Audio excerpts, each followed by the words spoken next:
kisah Nabi Musa alaihissalam dan Khidir alaihissalam, saya kira bisa menjadi sebuah konsep pembelajaran akhir zaman atau saat terjadi pandemi.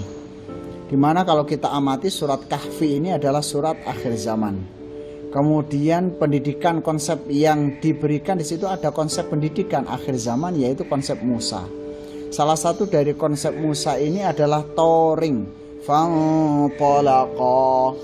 فانطلقا حتى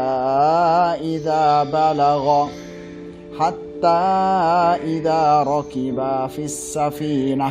Kita lihat ya, di situ ada dalam surat Al-Kahfi ayat 71 fantolaqa, 74 fantolaqa.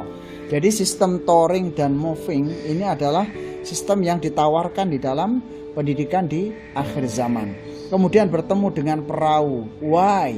Kenapa engkau lobangi? Kemudian ketemu dengan bangunan, why? Kenapa engkau bangun itu sedangkan engkau tidak mendapatkan upah? Kemudian bertemu dengan seorang bayi, kemudian dibunuh, why? Ini perkara besar, kenapa?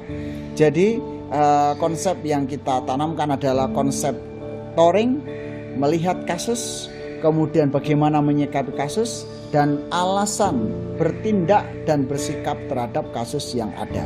Inilah paling penting pendidikan pada contoh yang telah diberikan oleh Musa alaihissalam dan Khidir alaihissalam. Kemudian di samping moving fantolako, kemudian berikutnya adalah konsep bahwa pendidikan ini mengupas pada masa yang akan datang, mengupas pada tema hari ini, dan mengupas pada masa yang telah lalu.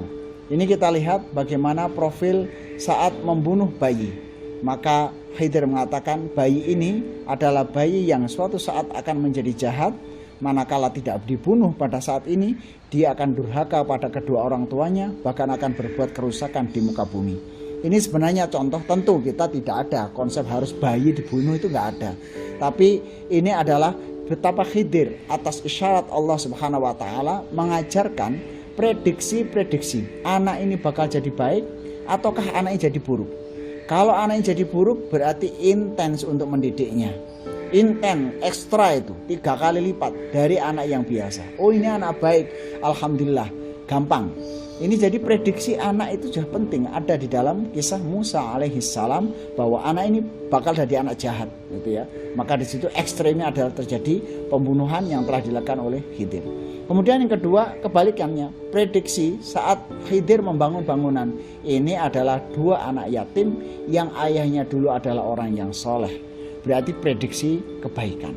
Kemudian menyikapi yang hari ini adalah bagaimana saat Khidir merusak perahu dengan alasan-alasan bahwa perahu ini kalau tidak dicacati dia akan dirampas oleh raja yang serakah.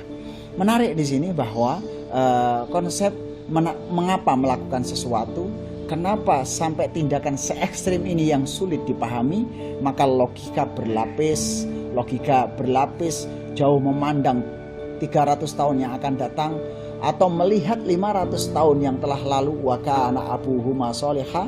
Ini adalah 7 mbahnya, 7 tingkatan mbahnya dulu adalah orang yang soleh. Saya berhak untuk memberikan kebaikan kepada 2 anak yatim ini, mengantarkan harta karun yang telah disiapkan oleh mbahnya 7 tahun yang lalu. Nah, 7 keturunan yang lalu. Ini kesimpulannya bahwa pendidikan akhir zaman ini berbasis moving, ya, moving bahkan touring. Yang kedua berbasis why, kenapa Anda melakukan. Kemudian melihat kasus-kasus yang dilihat di dalam perjalanan itu. Mungkin dari sini akan muncul betul-betul orang yang punya wawasan yang luas, strategi yang tajam, yaitu pendidikan berbasis back to nature, alam, harmoni, dan teamwork. Wallahu a'lam bishawab.